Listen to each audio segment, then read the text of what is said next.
Is this thing on? It is. All right, welcome back to the Shoot DaRock Talking Ball podcast. I'm obviously Shoot DaRock, and today we're going to be going through the top games to watch from college basketball's first weekend here. Starting tonight, we got a pretty loaded slate, couple of power conference games that, while it might be football season, and that's the focus for a lot of you, college basketball, it did start this week, so I want to kind of go over some of these top games, give my predictions. If this is something going forward too that I'm interested in starting is some sort of pick 'em pool, where if you guys would be interested in that, make sure to comment, let me know down below. And while you're down there, make sure to like the video, subscribe, or follow the channel, and let's get into it.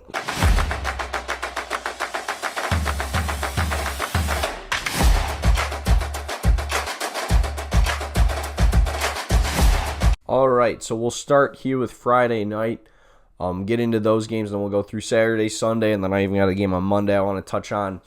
But this is probably the biggest one of the weekend. Kansas, number 19th ranked team in the country, heading to the 25th ranked North Carolina Tar Heels. This one's at 7 Eastern on ESPN on Friday night. And, a lot of these breakdowns here early in the season just because, one, these two teams have only played one game before this, and it's both been against, not quality opponents. Kansas knocking off Green Bay 94-51. Carolina knocking off Central Arkansas 94-54.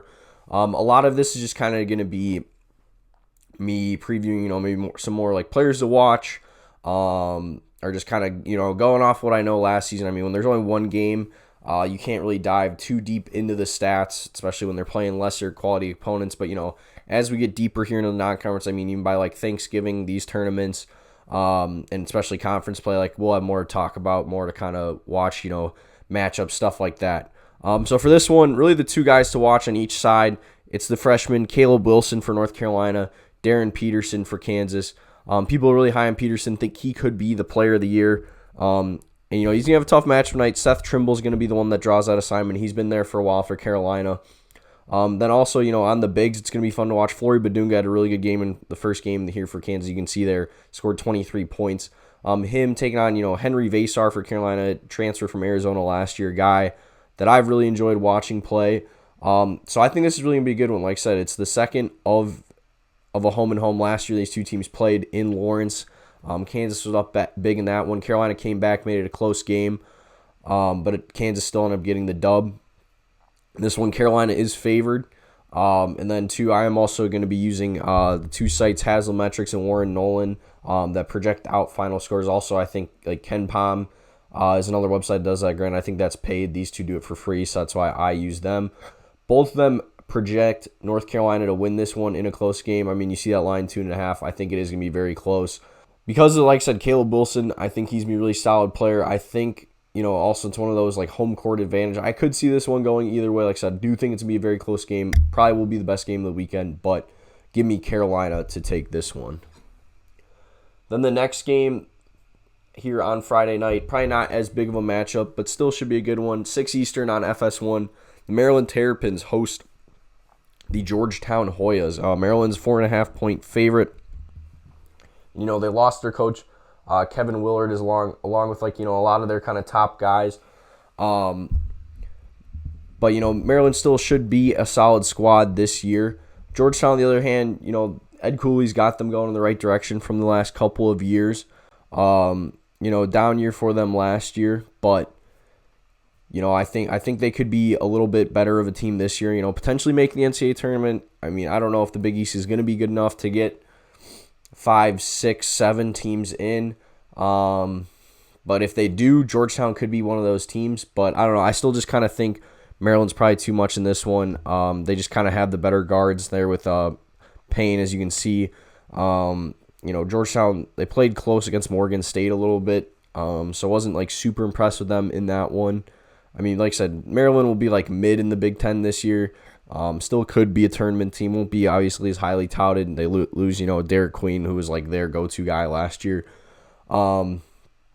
But I think they should still be able to squeak by this one, especially with it being a home game. So give me Maryland in that one.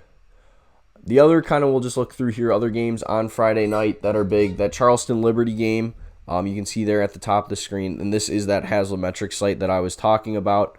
That's probably one to watch for me. The best mid-major game, and I thought this one was on TV, but it's not, so that's why I'm not giving it its own preview. VCU and Utah State, they're playing in Frisco, Texas. These are two of the better mid-major programs in the country. VCU is the favorite to win the A-10. They won the A-10 last year. Utah State, they are going to be probably the team behind San Diego State, giving them the most pressure to win the Mountain West. I can always say the wrong conference. Mountain West, before they go to the Pac-12 next year. That's going to be one, like I said, it's on Urban Edge Network. I thought it was on the Mountain West Network, which you can get for free on their app. So if you can find a way to watch that one, that's probably the best game. I mean, you've seen their 3.5-star rating. I think that's even higher than, that's like right behind North Carolina and Kansas. So definitely going to be like two teams where they're going to be fighting for an at-large bid in March if they don't win their conference, but like are very realistic chances to win their conference. So in that one, both the projections, the projections are split between Utah State and VCU. I'm probably actually going to go with VCU just because, like I said, I think they should be the team to win the Mountain, or should be the team to win the A-10. I think they just got a little bit better squad. Another one, probably maybe more of a sickos game, Yale at Navy at 8:30 Eastern on CBS. That should be a good one. Two teams that could be competing for their conference, especially Yale. I believe they're the favorite to win the Ivy, so check that one out if you got some time on Friday night. Now going over to Saturday. The big one here on Saturday at noon on FS1 in the Garden. 15th ranked Alabama heads to the 5th ranked St. John's Red Storm. Both these teams got to win in their opening game against, not great squads. North Dakota for Alabama, Quinnipiac for St. John's. For this one, it's really just going to be who can stop Zuby Ejiofor for St. John's. I don't know if there is, I don't really know if Alabama has that stopper. I mean, the guard play matchup really should be good here. LeBaron Philon Jr. for Alabama. He's their go-to guy up against Davion Mitchell for St. John's. Or Darion Mitchell for St. John's. So both these teams like to play fast and score the ball, as you're seeing in that first game. It's more just, I don't know if Alabama has a big stopper for Zuby Ejiofor, like very well could be the best player in the nation this year for St. John's, their big man, who was there last year. And also, I mean, I could see this being a big game for Bryce Hopkins. The transfer, he was really solid at Providence a couple years ago, has had some couple injuries, but for St. John's, I could see this being a big game for him too. If they really, kind of key in on trying to stop Ejiofor, then I could see that's where Bryce Hopkins has a big game. So plus this one just being in the Garden, it's, a St. John's home game. I think in this one that does make a difference. From what I'm seeing, both the projections here have St. John's winning in close games, like 1-2 possession games. So I do think this one will be kind of back and forth, but I have to agree. I like the Red Storm taking this one. Then the other big game on Saturday night in the Breslin Center in Michigan State. I'm a big fan of teams doing these. I don't know if there is going to be, I got to think there probably is a return trip to Fayetteville or some at some point these two teams will play in Arkansas, but Arkansas, 14th ranked team of the country at Michigan State, 22nd ranked team of the country, 7 Eastern time on Fox. I mean, that shows you how big of a game this is. It's getting the prime time slot on a broadcast network like Fox on a college football Saturday, so I would definitely check this one out. So this is one of those, though, I just don't know if Michigan State has the depth to compete with Arkansas. I think Michigan State will be a good team this year. I think that place will be rocking. Breslin Center is definitely a tough place to play. Jackson Kohler is the go-to guy for Michigan State. Cohen Carr is still there. They played well in their win against Colgate on opening night. But Arkansas, I mean, they're deep. They got Travion Brazil. They got DJ Wagner. They got a lot of guys that are still just around that were with, kind of the Coach Cal teams the past couple of years. And it's one of those things I just don't know if Michigan State really has the depth to compete with them. Just kind of listing off a couple other of their guys here. Who else is really... No, I'm sorry. I'm looking at the wrong team.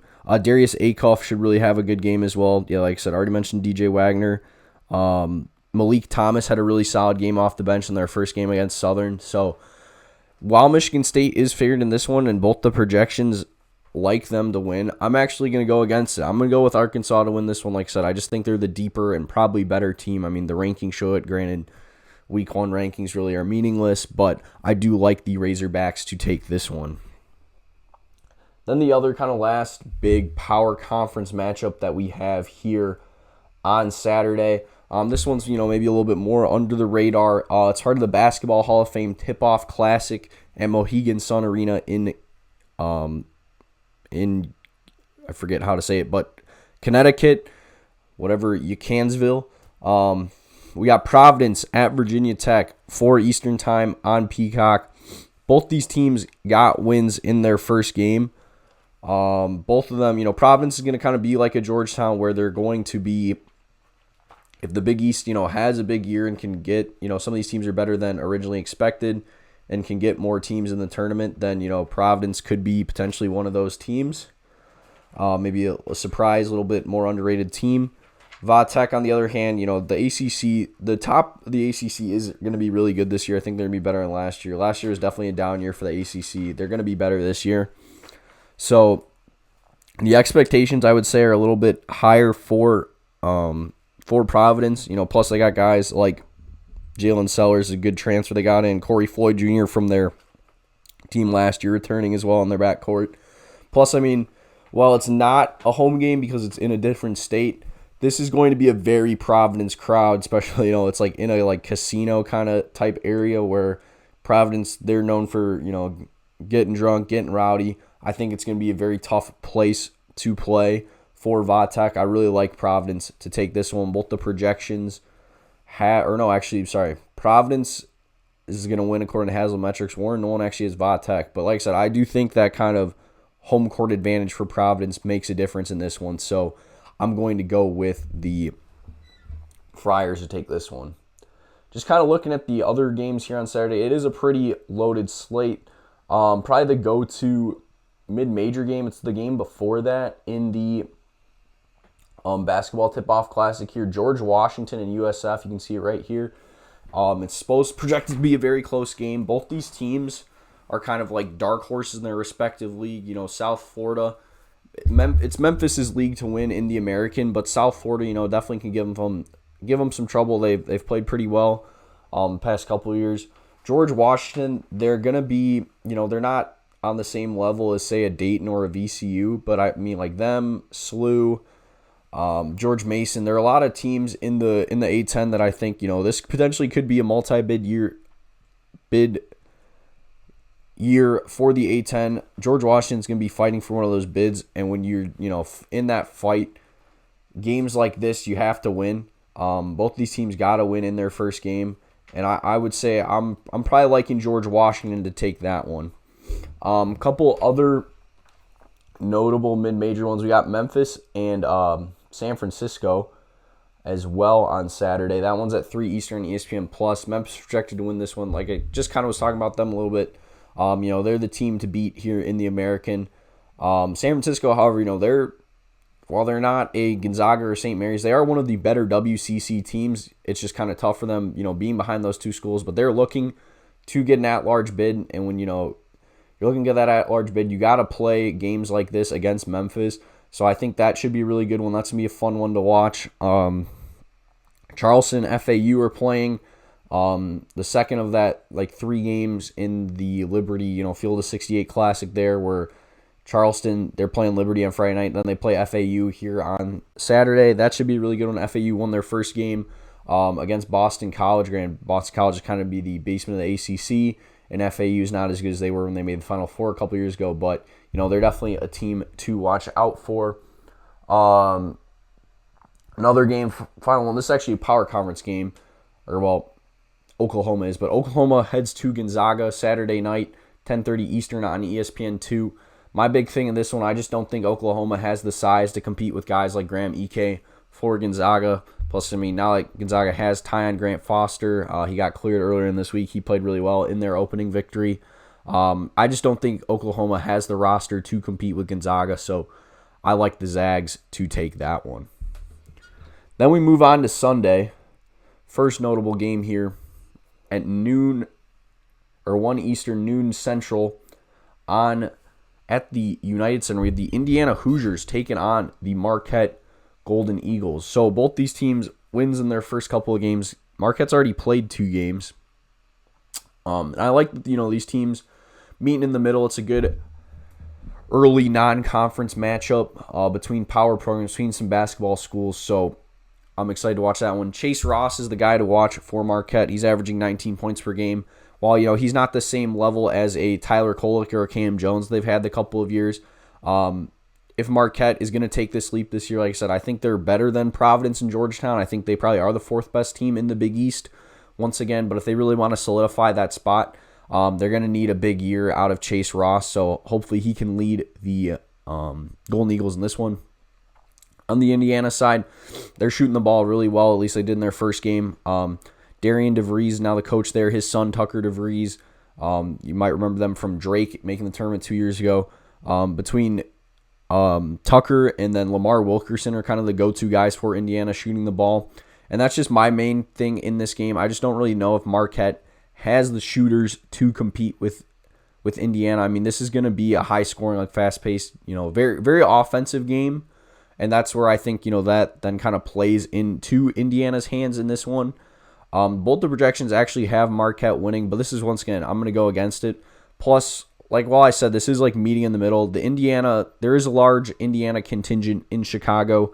Plus, just Indiana basketball fans travel really well. So I think this will just kind of turn into an Indiana home crowd, especially, like I said, if they're shooting the ball well like that, that'll get the place going, get them really loud. So I'm going with Indiana to take this one.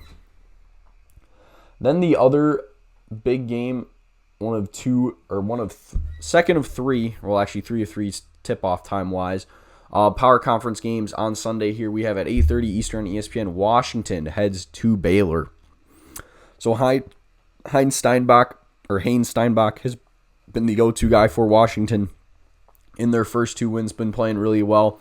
As you can see, their wins against Arkansas, Pine Bluff, and Denver, scoring at least 84 points in both of those. But on the Baylor side, it's going to be, can anyone stop, I forget his first name, Carr. Can anyone stop Carr there for Baylor? As you can see, 28 points in that game against Rio Grande Valley.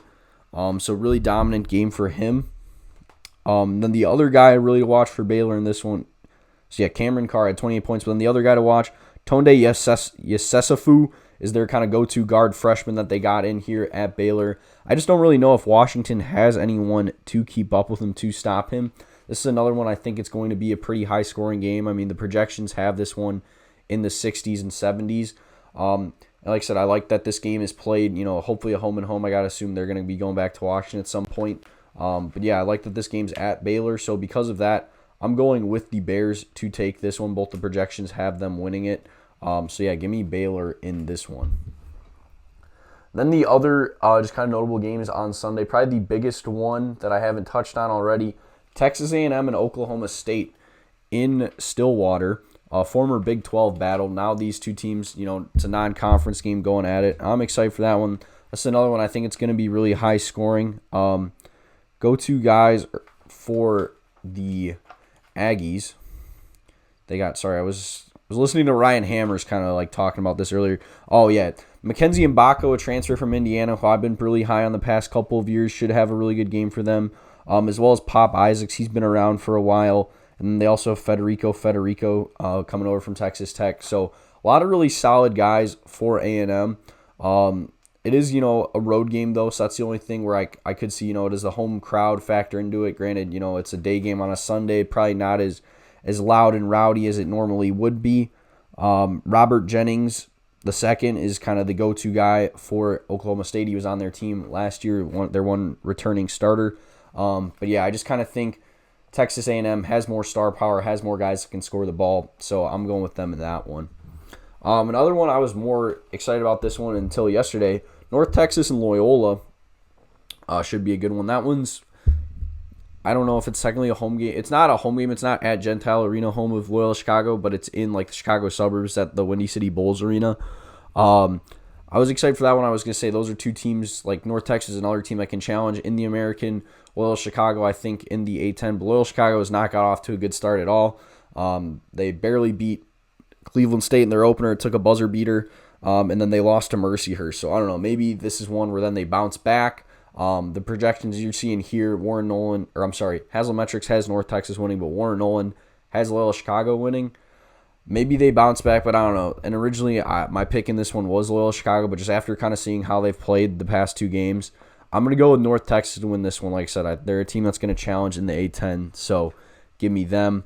FAU Liberty's another good one. Liberty's projected to win. I got to say, I probably like them to win. Liberty, from what I'm hearing, what I've read, I haven't really watched much of their first game, but outside of, like the high major leagues, like the A-10, Mountain West, American, Liberty's probably the best mid-major team in the country. They're going to probably win. They should win the CUSA, and then, like I said, they're playing here. They're hosting FAU in Charleston. Plus, they're not going to be playing back-to-backs like the other 2, so I like Liberty to take that one. Then going to Monday, the game to watch here on Monday, another Power Conference game. This one's a neutral site one. It's at the Pentagon Arena in Sioux Falls, South Dakota, which hosted some of those Field of 68 opening games. At 8 Eastern on ESPNU, Mississippi State takes on the 16th-ranked Iowa Cyclones. So Mississippi State, they struggled a little bit with North Alabama in their opener on yesterday. But they still have Josh Hubbard. He's been, one of my favorite players to watch in college basketball the last couple of years. He's their bucket getter. He scored 27 points for them in that win. But other than that, there's really not a whole lot there. Iowa State, they're still low. As you can see, Milan Momcilovic scored 20 points for them in their opening win. They still have guys like Taman Lipsey, as well as, who's the other guy that's returning for them? Milan Momcilovic. Oh, and then Joshua Jefferson, who also had a really good game in their opener. So Iowa State's returning a lot of their guys from last year, a team that was pretty solid. I just think they're probably put together a little bit better. Like I said, 2 wins there in their first 2 games and pretty rolling, granted against, low major opponents. But I like the Cyclones to take this one. Agreeing with both projections. They have it being about, a 4 or 5 point game. Like I said, no spreads in this game, not till Monday. So they do think it'll be close, but I got Iowa State taking this one. So that's going to wrap it up. Thank you guys so much for watching. Make sure to comment your picks down below. And like I said at the beginning, if there's some sort of like pick'em pool that we could do for this to make it more interesting, get you guys more involved, I'd love to organize that. So let me know if that's something you'd be interested in, or even if coming on the show.